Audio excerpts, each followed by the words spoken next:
Hi everybody, welcome back to the channel. While dog sitting for my parents in July, I had 2 day trips in mind.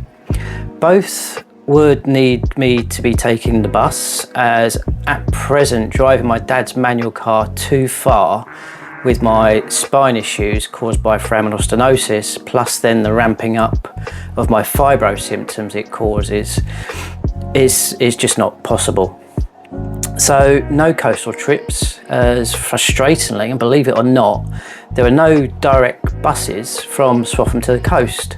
I think the last time I looked, it would take about 2, maybe 3 buses to get to any one part of the coast. It'd take me far too long, and especially with having to dog sit, get back for the dog later in the day, it's just not possible. Instead, my first trip was to the town of Kings Lynn, just 40 minutes by bus from the town of Swaffham where they live, and it's situated on the Great Ouse River as it makes its way out into the Wash, which then leads out into the North Sea. While we have visited before, I haven't had time to just wander with my camera, take it all in and look for shots. So having the opportunity for a solo trip, I wanted to explore the older historic areas of the town and probably get some street photography in as I was walking through the more modern town centre as well. If you want to know a bit more about Kings Lynn, instead of going through it here, it's not a history channel, I'll put a link to some of the history facts about Kings Lynn in the description below if you are interested. I travelled with my trusty Canon 40D and just my Canon 18 to 55mm lens even. Brain fog is kicking in, as always. With all of the hot sunny weather that we have been experiencing and still are as I record this, we've had quite a heat wave. I was shooting street and documentary photography at f8 auto ISO and letting the camera decide shutter speed. As I made my way from the bus terminal to the historic area and the river, I warmed up, and I have to say, with the increasing symptoms and the way it affects my cognitive function, warming up, getting the camera out of my sling bag, I've noticed how increasingly challenging that has become just to get going. But once I take it out, start getting a few shots, especially in a location, and I think I've said this before in videos like London, of how to get started in street photography. It's a location where they're more likely to see people with cameras.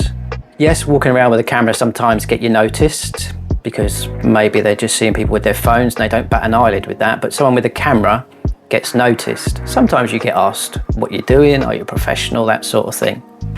As well as looking for the opportunity to include people in my shots, I knew that with the river and the boats, hopefully there'd be some boats, there may also be some colour to focus on, and I like that about travelling to more coastal areas. You know, places that I've been to before, that I'll post a link to a video I did when we visited Wales one time, Wales next to the sea on the North Norfolk coast.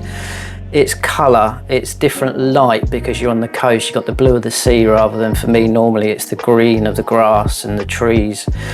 You know, you've got wide open skies in Norfolk, you've got the sea, you've perhaps got a beach, that sort of thing. So it is a different look and feel to photograph for me. Plus, as with another video I did, which I will link here now, of Hunstanton, if there's things like a fun fair, boats with buoys and equipment on the boats, quite often they're colourful, and that's the sort of thing that I was hoping to find, and I did.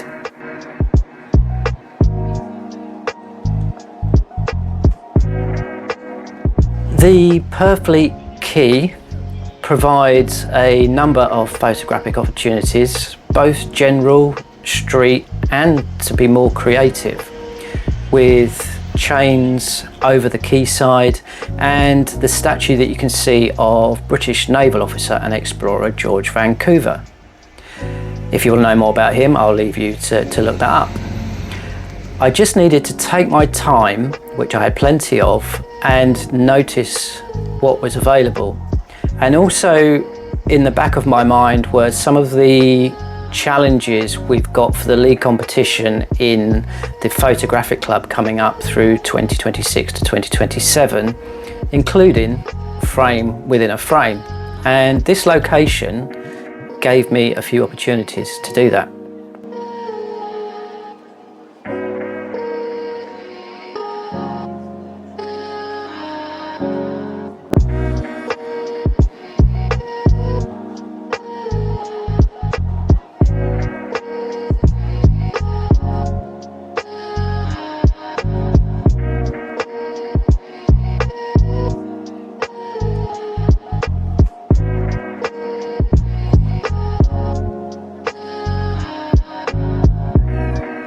There was no explanation that I could see on the quayside of what this glass art installation is. So I searched online to find that it incorporates an optical Fresnel lens, I think that's how you pronounce it.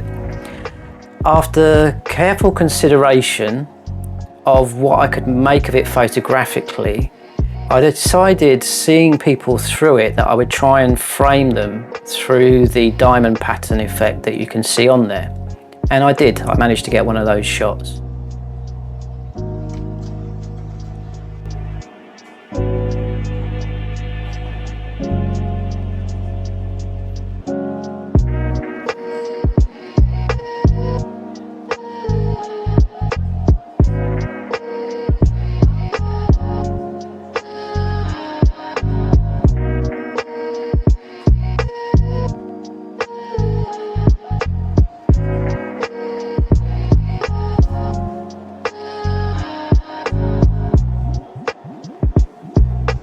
Upon leaving the riverside, I took a walk around the historic back streets, and as you will see from the footage and the images, you will get a feel for days gone by the look of some of the buildings, and you will just know how old King's Lynn is.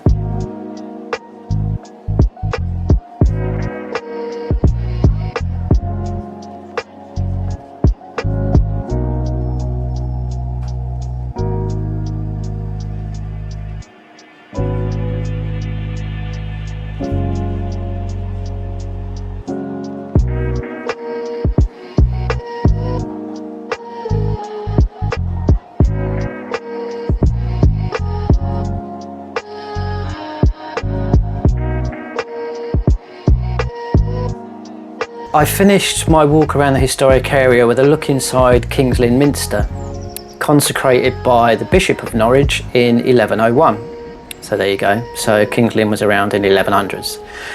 As a Benedictine priory, I think now it's called St Margaret's Minster or Minister of St Margaret, something like that. And on hot days, churches are a nice place to cool off for a few minutes, and it was hot.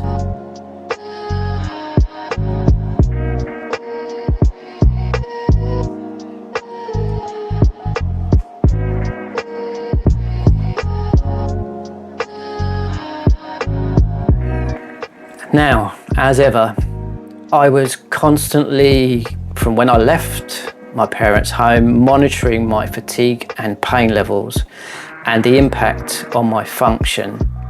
I know I still had a dog to walk and dinner to cook for me when I got home. So there were still things to do that meant standing up, walking, and that sort of thing. When I knew it was time to call it, I took a walk back to the bus station, but I kept my camera in my hands, which I hadn't done when I arrived, because you have to walk through the modern shopping centre to get to the older area and the river. I was nervous. I needn't have been. As I was walking back to get the bus, I was holding it in my hands like this, on top of my sling bag actually, so it just looked like I was carrying it. Had it set at 18mm on the lens, so an equivalent of 28mm focal length on my camera, and was shooting from the hip as I walked through the shopping centre to the bus terminal.